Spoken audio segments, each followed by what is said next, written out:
This is the third lecture regarding neonatal jaundice, and today we talk about treatment modalities of indirect hyperbilirubinemia.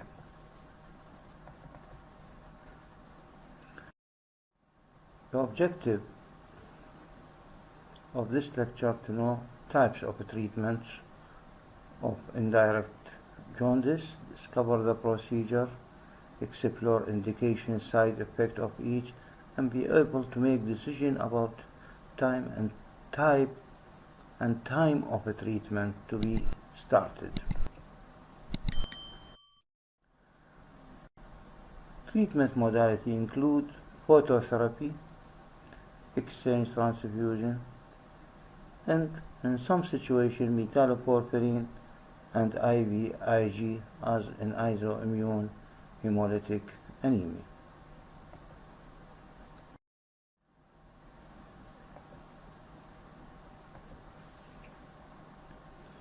Now, phototherapy. In phototherapy, indirect bilirubin was reduced by use high-intensity light in the visible spectrum, and bilirubin absorbed light maximally in the blue range with wavelength from 420 to 470 nanometer. Also, broad spectrum white, blue, and special neurospectrum super blue light have been effective in reducing bilirubin level. Phototherapy may decrease the need of exchange transfusion but not substitute it. It acts by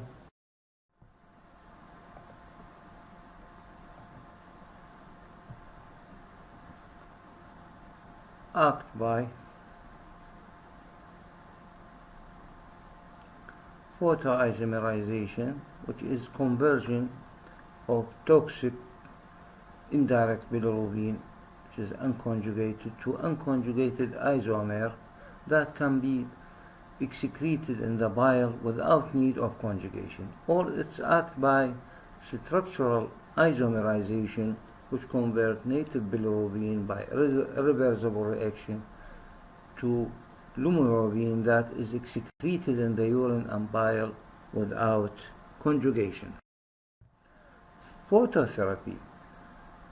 The therapeutic effect of phototherapy depends on light energy emitted in the effective range of wavelength, distance between infant and light, surface area exposed of the skin, rate of hemolysis, and metabolism and excretion of bilirubin.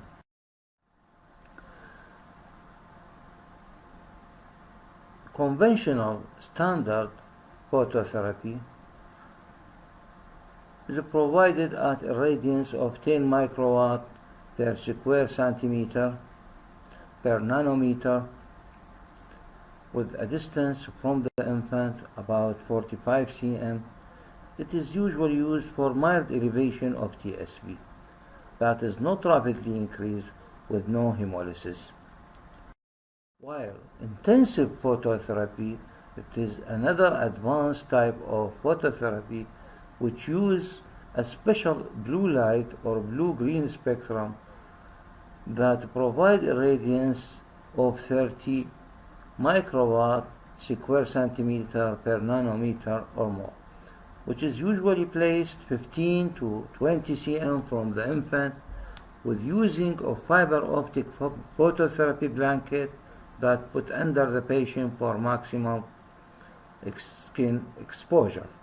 It is used when indirect bilirubin was very high, reaching maximum level for phototherapy, or rapidly increased, or there is a hemolysis. Phototherapy usually needs 6 to 12 hours to produce measurable effect. Patient on phototherapy should be necked all except eye should be patched, and the baby should be turned frequently every 2 hours for maximum exposure. A fluid intake increased by 10 to 20% due to overheating and dehydration by phototherapy, and the baby should be checked for body weight and temperature daily. Baby on phototherapy who is with hemolysis or TSP near toxic level, TSP and PCV must be checked every 4 to 8 hours, while patients with lower level do TSP and PCV every 12 to 24 hours. We should not rely on color for evaluation of patient while he is on phototherapy. Monitoring of TSP should be continued for 24 hours after stoppage of phototherapy, especially in patients with hemolytic anemia, because unexpected rise or rebound may occur. This is two types of phototherapy, and this is the light, and this is the different from light in the home, fluorescent light in the home. It is completely different. That in the home is ineffective.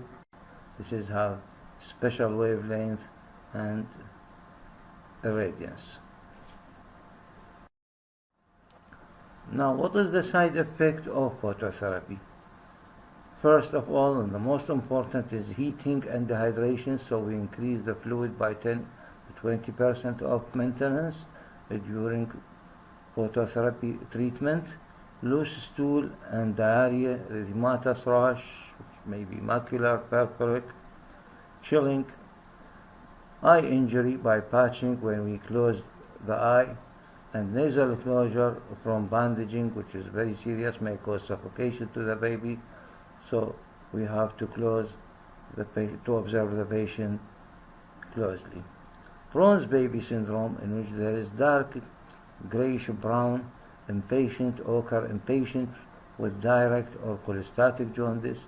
The discoloration may result from photo-induced modification of porphyrin, may last for many months. Despite the bronze baby syndrome, phototherapy can be continued if needed. Phototherapy was contraindicated in patients with porphyria.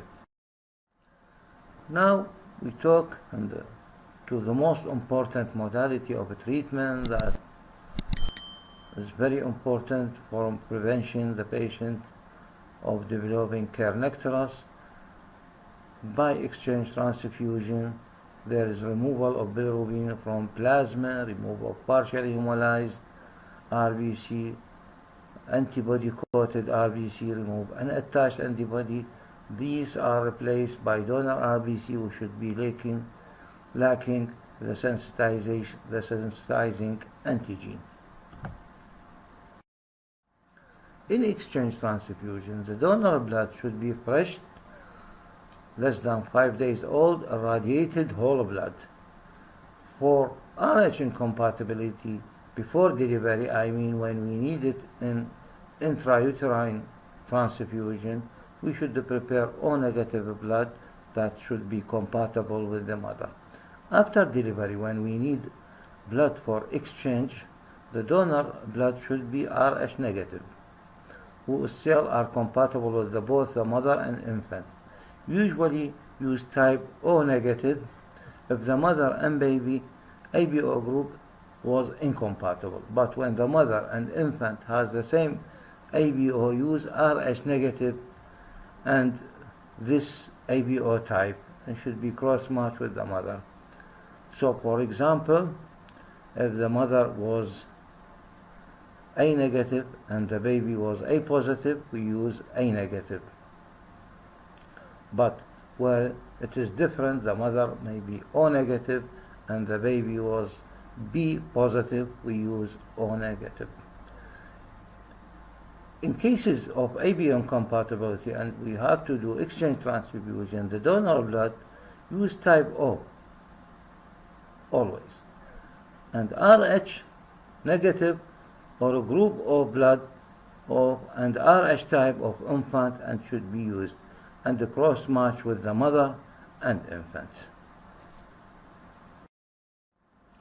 Blood volume to be exchanged is about double the blood volume of infant. So it is 2 multiplied by 85 to 100 mil multiplied by body weight. Stomach emptied before exchange to prevent aspiration.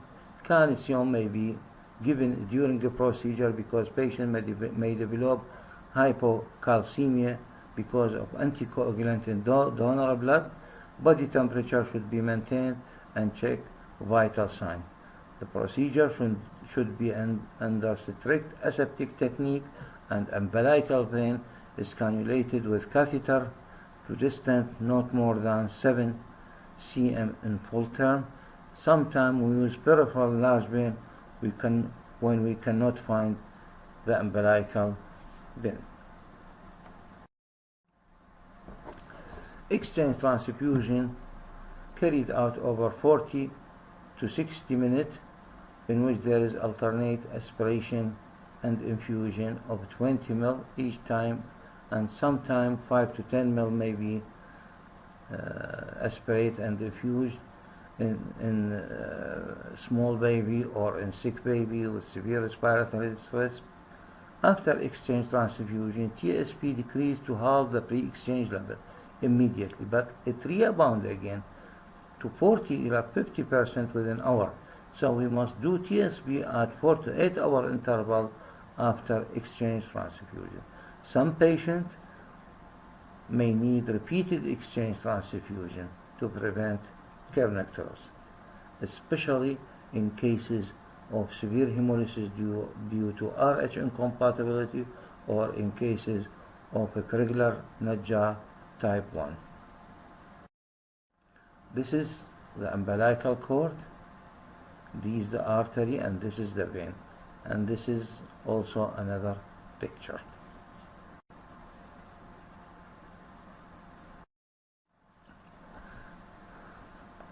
This is the umbilical vein, and it is connected with a 3-wave valve that can turn blood. After aspiration, we turn this needle to the worst, then again turn after that, turn the needle to the donor blood and take blood and again infuse to the patient. This is another type of 3-wave valve.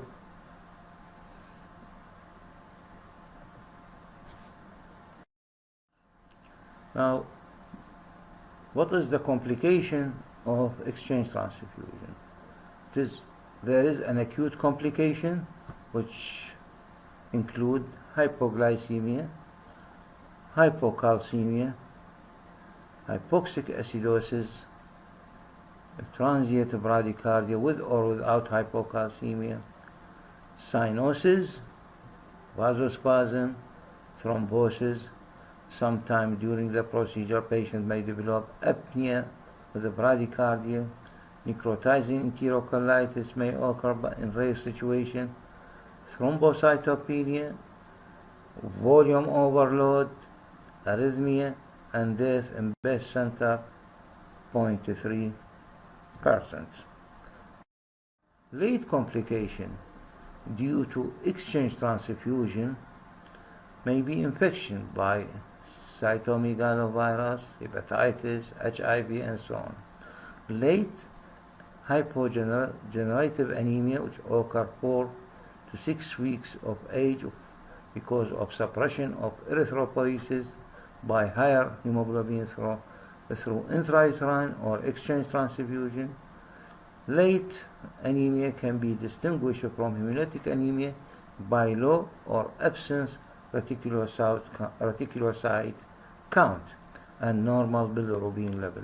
Treatment by iron, erythropoietin, or blood transfusion accordingly. Also, mild graft versus host reaction that may be associated with diarrhea, rash, hepatitis, and eosinophilia. Also, late complication may include portal vein thrombosis and portal hypertension, due to interference with the portal vein through the umbilical catheterization.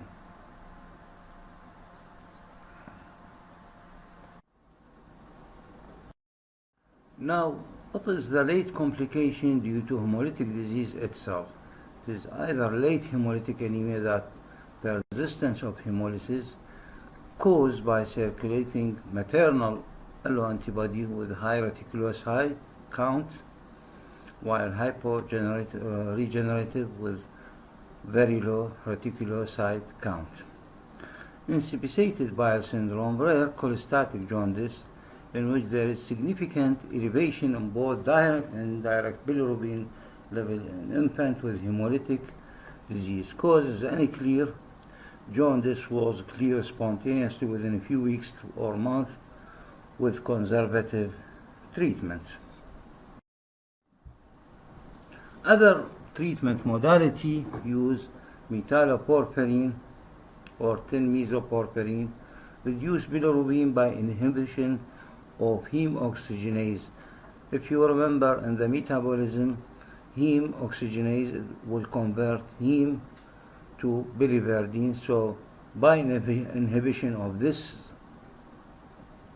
heme oxygenase, there will be decrease in the bilirubin, indirect bilirubin level. So it decreases the need for phototherapy. A single dose in the first day of life may be reduce the need for phototherapy. Usually it is used when the jaundice is anticipated, particularly in the cases of avion compatibility or G6PD deficiency. It may cause transient erythema when given with phototherapy. IVIG is adjunctive treatment for hyperbilirubinemia due to isoimmune hemolytic disease, ABO or RH incompatibility. Early administration of intravenous immunoglobulin may be reduce the hemolysis peak serum bilirubin level and reduce the need for exchange transfusion.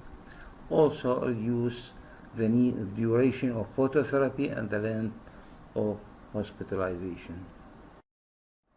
Now, the strategies for treatment of indirect hyperbilirubinemia in infant 35 week or more of gestation. The goal of therapy is to prevent kernicterus.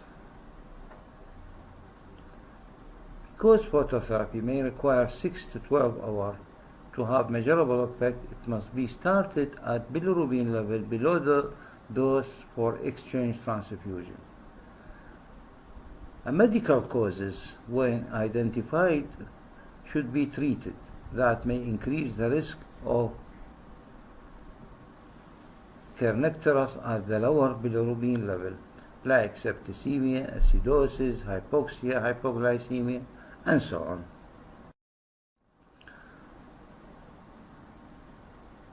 In treatment, we use a graph for guideline of intensive phototherapy and exchange transfusion, which is depending on the TSP level, age in hours and days, gestational age, and infant condition for the presence of risk factor that cause kernicterus at lower bilirubin level, which we mentioned it in the lecture.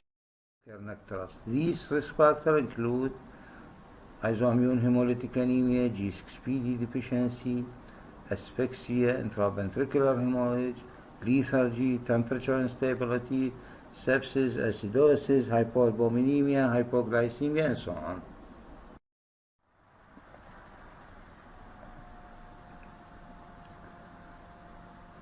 Now, this is the guideline graph for intensive phototherapy in hospitalized infant at 35 or more weeks of gestation.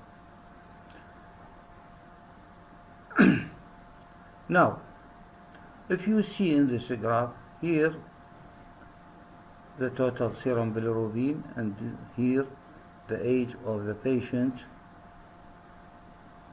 in hours and days, And here we can see these three curves, and this curve is for infant at lower risk, in which gestational age more than 38 weeks of gestation, and the patient is well. I mean by well, there is no any risk factor that cause kernicterus at lower bilirubin level. That may include, as I mentioned, septicemia, intraventricular hemorrhage, hypoxia, acidosis, and so on. Second graph, dashed line, infant at medium risk, in which the gestational age was also more than 38 weeks of gestation but associated with risk factor, or 35 to 37 weeks of gestation, and the patient is well with no any risk factor. And third line, infant at higher risk,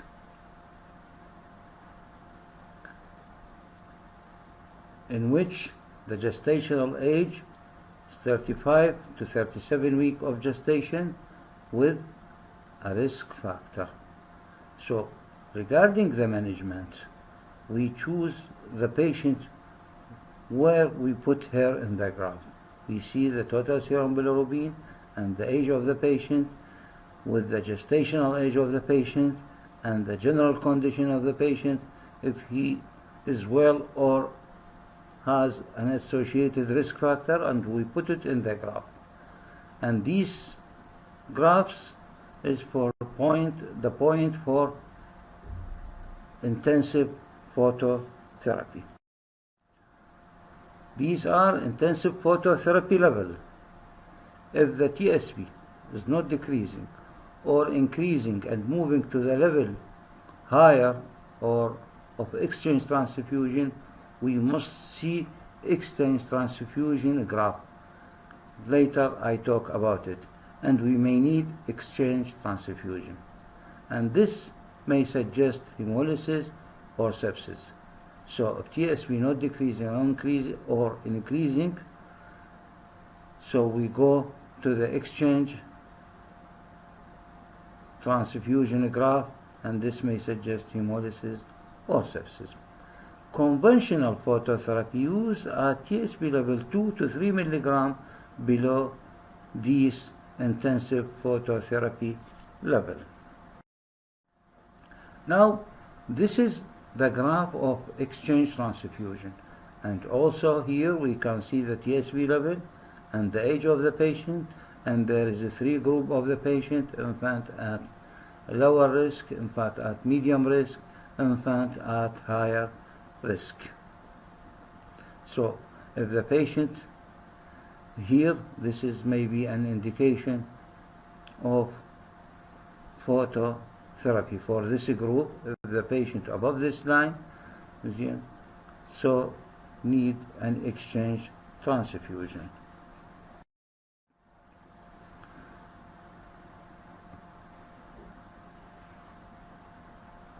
All these with already, I talked previously, with already hospitalized patient that was already birthed in the hospital and stay in the hospital and develop jaundice in the hospital.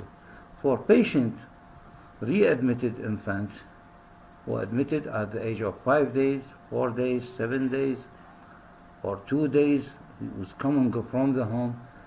So we put the patient on the graph to see, according to the graph mentioned previously, if he needs phototherapy, intensive phototherapy, or exchange transfusion, and treated accordingly. If the TSP level is above the exchange level in the graph at any time, or if TSP more than 25 milligram per deciliter in well and the gestational age 38 weeks of gestation, or more than 20 milligram per deciliter in sick infant, or infant less than 38 weeks of gestation, so this is indication of exchange transfusion. But we prepare blood and cross-match that in case an exchange transfusion is necessary, and put the baby on intensive phototherapy and repeat TSB measurement every 2 to 3 hours. And consider exchange transfusion if TSB remain above this level, indicated in graph, and after intensive phototherapy for 6 hours.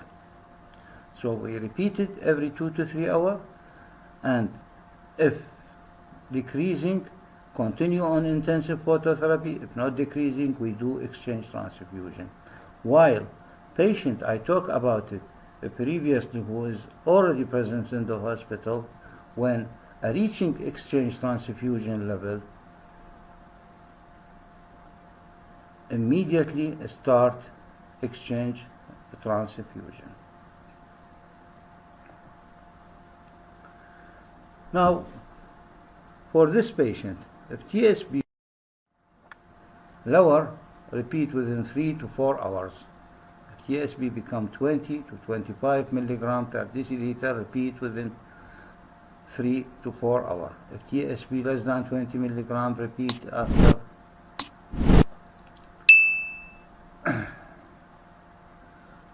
4 to 6 hours. If TSB continue to fall, repeat in 8 to 12 hours. When TSB is less than 13 to 14 milligram, discontinue to phototherapy and measure TSB 24 hours after discharge to check for rebound.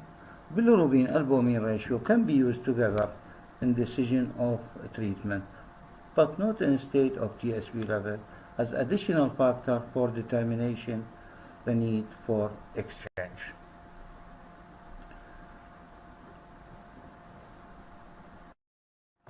If any sign of kernicterus are noted during evaluation or treatment,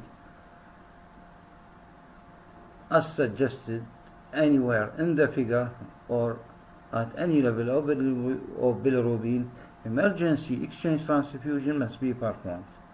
An infant with isoimmune hemolytic disease and TSB level rising in spite of intensive phototherapy, or within 2 to 3 milligram of exchange level, we can give an intravenous immunoglobulin, IVIG, given 0.5 to 1 gram per kg over 2 hours and repeated in 12 hours if necessary.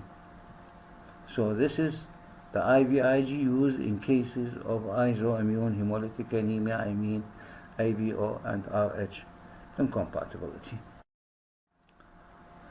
Always we use total bilirubin during decision of a treatment. We should not subtract direct conjugated bilirubin. But in unusual situation in which the direct bilirubin level is 50% or more of the total bilirubin, there are no good data to provide guidance for therapy, and consultation with expert gastroenterologist and hepatology is recommended. And this is a case, mostly a case of direct hyperbilirubinemia. In patient with isoimmunization, if not need immediate exchange transfusion at birth, as I mentioned in the previous lecture, treatment of birth infant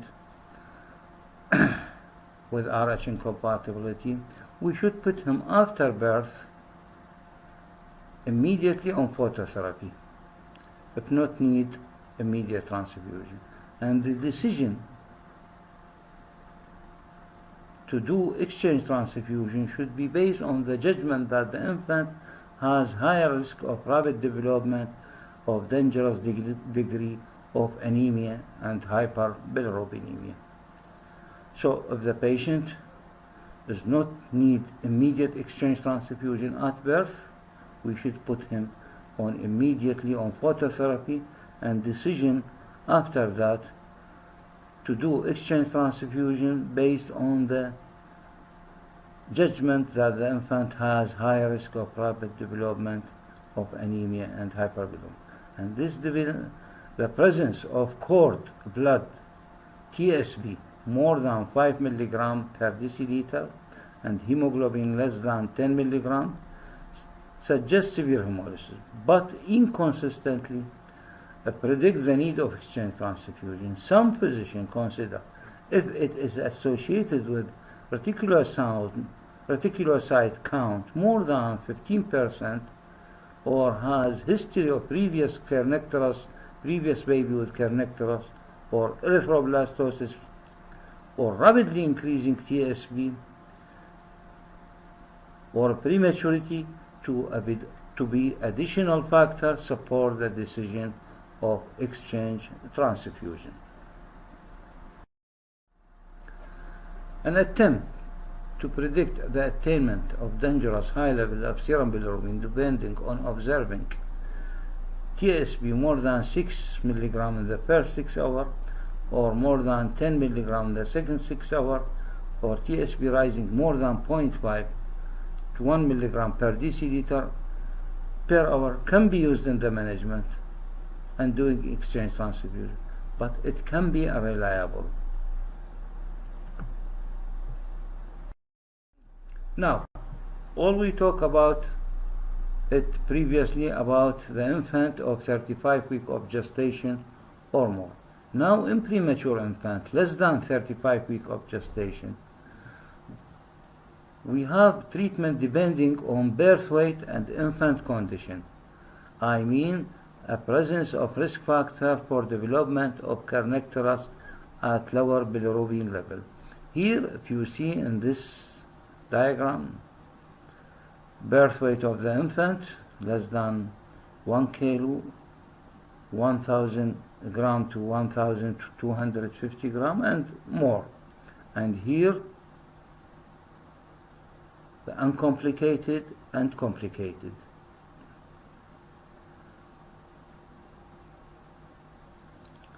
Here uncomplicated mean have no other problem, septicemia, hypoxia, acidosis. Complicated if it is associated with these factors, which is called the risk factor that led to development of kernicterus at lower bilirubin level.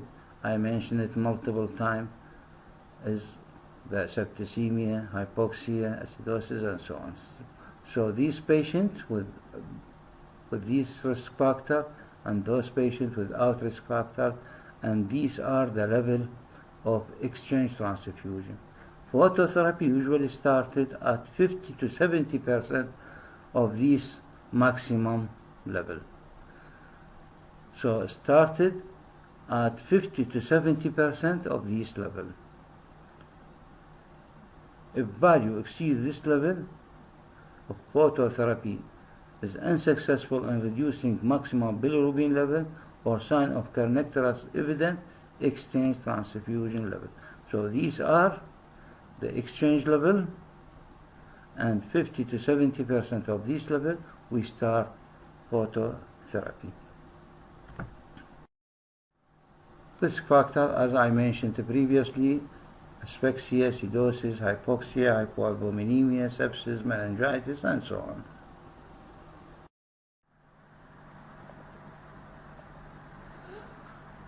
This is another chart for a premature infant of 35 weeks of gestation and less.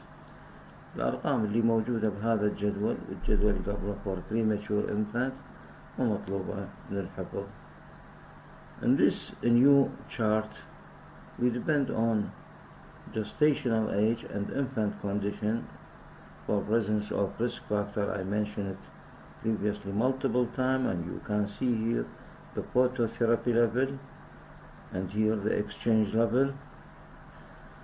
With this phototherapy level, this yellow figure indicate if the patient have risk factor, here the patient with no risk factor, here also an exchange level, this figure with patient and patient with risk factor, and here without risk factor. Thank you very much.